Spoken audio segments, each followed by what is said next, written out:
Chapter 11. What to do now. Greg went into the control room and could hear the captain saying, "They're trying to trick me into losing my post. I won't stand for it." Greg says, "Turn that off." They heard the radio letting them know there was an incoming call. It was Commander Brown, and he said, "Okay, what do you want to do now? It's obvious he's not ready for duty." Greg says, "I haven't had a chance to talk to the others. What does Dr. Friend have to say?" Commander Brown asks, "How did you know Dr. Friend was listening?" "Because it's protocol, and I know you trust him." Commander Brown says, "Let me be clear. The two of us and the 5 of you are the only ones that know about this inquiry. If it works out, it'll be erased. You know, going into the black hole was a test, and we didn't know what the result would be. We don't want it known until we have a chance to learn more about the black hole. Have I answered your concerns?" Greg looked at the others, and they nodded. He asked the commander if he or the doctor had any suggestions about how they should proceed. Dr. Friend says, "Show him how he can't be right, and the rest will fall into place. For example, make him show you the door." Greg went back in and asked the captain if his tea was okay, and was told it was fine, but he couldn't eat the brownies as they tasted strange. Greg says, "It's just the powder cocoa I have to use." Captain Jim asked, "Okay, what is next?" Greg asked, "Are you sure you're up to more?" "Yes. Let's get on with it." Greg says, "Before we start, would you mind showing me the door you were talking about?" "Why? It's just the one on the side of the ship." Greg replies, "Just show it to me. I think it could be the leak in pressure we've been experiencing." They went out into the hall, and Captain took him to a corner and said, "Right here." "No, it's over here." "I seem to have forgotten where it is." Greg asked, "I think we're on the wrong level. There couldn't be a door here."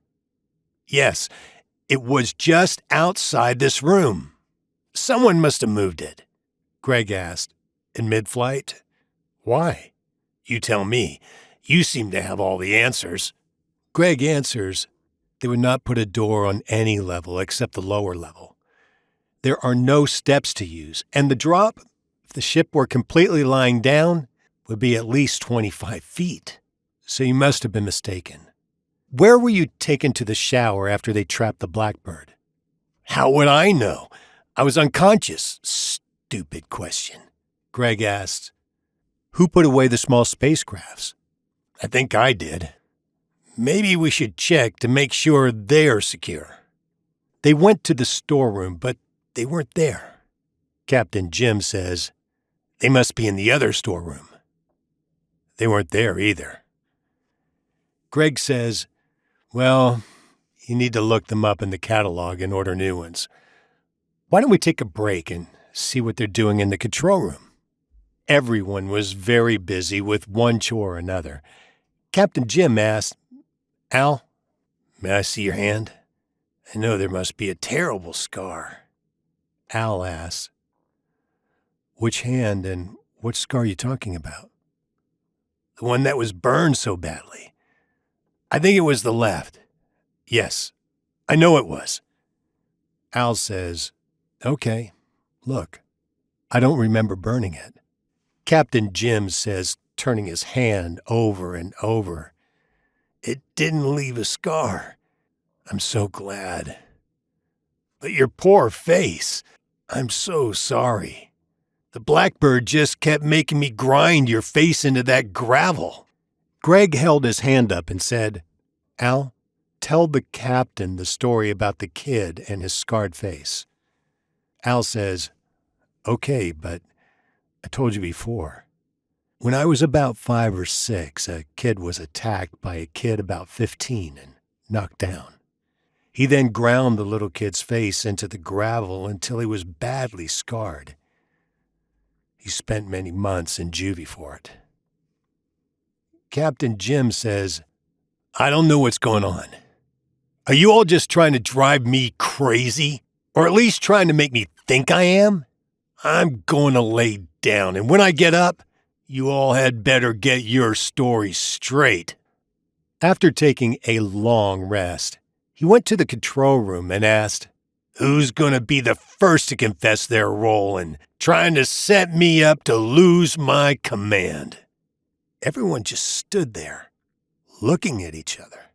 Finally, George says, "Sir, we are not trying to make you lose your command. The truth is, you keep telling us you should be removed from your command because you are possessed by a being from another planet." "What are you talking about? I never said those words." Everyone was nodding, and George said, "Yes, you did. We can play back the video." The captain slammed his hand on the table and said, "I will find that video and destroy it, as I know it's fake."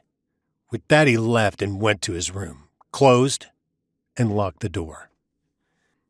Over the next 100-plus days, the captain had a good few days and then had some that he would just wander around the ship, not knowing what spaceship he was on or why strangers were on his ship. Most of the time was spent in bed, and some of the time he was drugged to keep him calm. He had days he thought he was the blackbird and squawked for hours.